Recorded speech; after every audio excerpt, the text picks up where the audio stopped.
A couple weeks ago, I shared a video about the challenge of designing your own branding for your own business or project, and it seems to get some interest. So I'm going to make a maybe a short series of videos focusing on self-branding, starting with the oldest project I've done for myself to the most recent. And so this week, I'm talking about the branding that I did for my hair studio, Hair House in Los Angeles, starting with not the absolute first version of it, but the first version that stuck for a significant period of time, and then the very much more recent redesign that I did for the branding and website. And here it comes.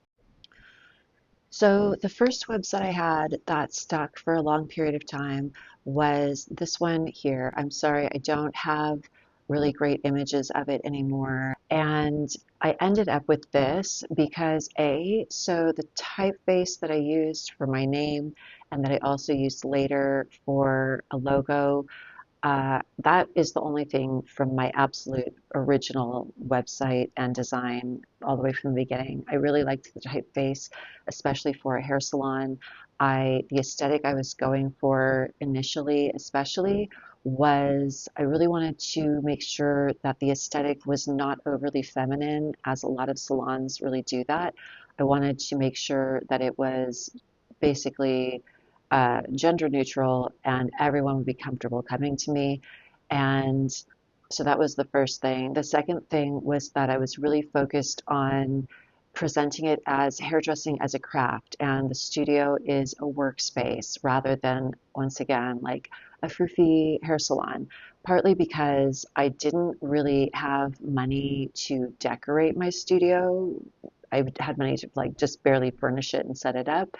And I never really had been able to decide on an aesthetic to decorate it anyway. So basically, as I said, the aesthetic was the craft of hairdressing, gender neutral, really simple. My business is a workspace instead of like a salon experience. In terms of building the website, I used Wix because I had absolutely no idea what I was doing. And I think it was the only web builder I had heard of at that point. What you see here is something that was made in one of their templates, which I was never fully satisfied with because there were little elements that I couldn't really adjust, or at least I didn't know how to at that time, and I was just sort of choosing the best option for myself, and it just wasn't ever perfect. One of the issues with the first website is that I didn't really have any idea about putting together a brand identity back then. And so, because I was defaulting to a lot of the fonts that were included in the template that I chose on Wix, I ended up having a bunch of fonts that I hadn't chosen that didn't necessarily complement or do anything for the branding. And also, there were kind of too many because it allowed me to change them. But again, I had no guidelines on how to choose them or what different types of fonts I should be using for different sections. And so the home page you can see looks fine, but on other pages of the website, there were some fonts that just didn't really belong. And that was really unfortunate. Another big issue with using a Wix template is that Wix takes your desktop design and it rearranges it into a mobile design. You don't really have full control over adjusting how you want the mobile design to look. You can do things like hide elements from the desktop when it's in mobile view, but you can't really customize it completely. And a really big issue is that they do not have a viewport size for tablet at all. You have desktop and mobile only, and only limited ability to customize the mobile view. When I started working on the redesign, the number one thing on my mind, the problem I was trying to solve for, was that new clients were having trouble finding my studio. And to make matters worse, Google Maps had figured out exactly where in the building my studio was, which is way in the back alongside an alley, which is not accessible, through which there is not an entrance to the building.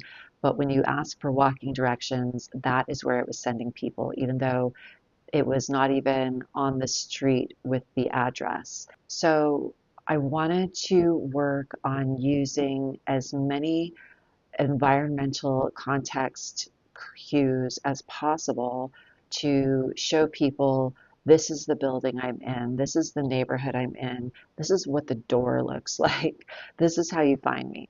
So the first thing that I did is I redesigned the logo in a 3D gold tone so that it kind of looks like a jewelry charm, like all of the jewelry charms that you will find in the windows on the ground floor of the building and all along that street. The aesthetic that I had in my mind when I was working on this redesign, one of the things that I was really into at the moment was these Japanese illustrations with really, really saturated colors, and especially the ones that were sort of city scenes.